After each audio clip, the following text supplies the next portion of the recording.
ng'ebula ennaku mbale zokka President Museveni alonda akakiiko akajja ak'ekitongole ky'ebyokulonda mu ggwanga Electoral Commission. Abakyala abeegattira mu kibiina ekirwanira eddembe ly'abakyala ekya UONET bakwasiza Speaker wa Parliament Rebecca Kadaga ekiwandiiko omuli amannya g'abakyala be balowooza nti basobola okuweereza eggwanga. Abakyala mu kunnyonnyola kwabwe bategeezezza Speaker nga ku mulundi guno President bw'alina okutunuulira ensonga y'okuwa abakyala obuvunaanyizibwa mu kitongole ky'ebyokulonda. Twagadde Speaker waffe wa Uganda omulungi abeereko n'eddoboozi lyakyogerako eri appointing authority President wa Uganda.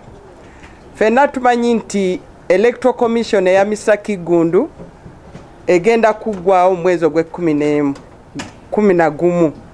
N'olwekyo ffe abakyala tuleese amannya ag'abakyala abalina obusobozi okubeera ku Electoral Commission. Basabye Speaker abatuusize okusaba kwabwe eri President n'okulowooza ku kyokulonda wakiri abakyala bana ku kakiiko k'ebyokulonda. Abakyala baasoma nnyo era amannya ge batadde mu kiwandiiko ekyo balina obusobozi, baasoma nnyo, balina exposure, bamanyi n'ebifa mu Uganda. Mu bakyala abasongeddwamu ennyo be baagala President alowoozeeko kuliko Dr. Zahara Nampewo omusomesa omutendeke asomesa ebyamateeka ku University e Makerere, eyali Minisita w'ebyempisa Dr. Miriam Matembe, omubaka wa Tororo Jezra Jamwa, Professor Josephine Ahikire, Solomon Nakaweesa, Beatrice Kiraso, Christine Lauko n'abalala. Speaker Kadaga ayaniriza era n'akkiriza ekiwandiiko ky'abakyala bano n'abategeeza nga bw'agenda okitwala butereevu ewa President Museveni. I'm going to send this petition to the President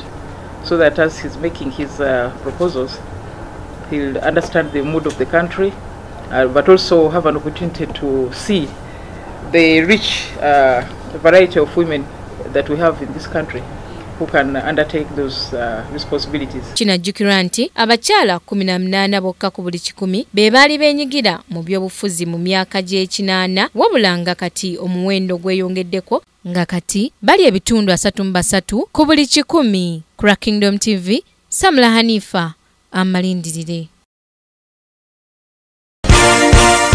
This is Kingdom TV.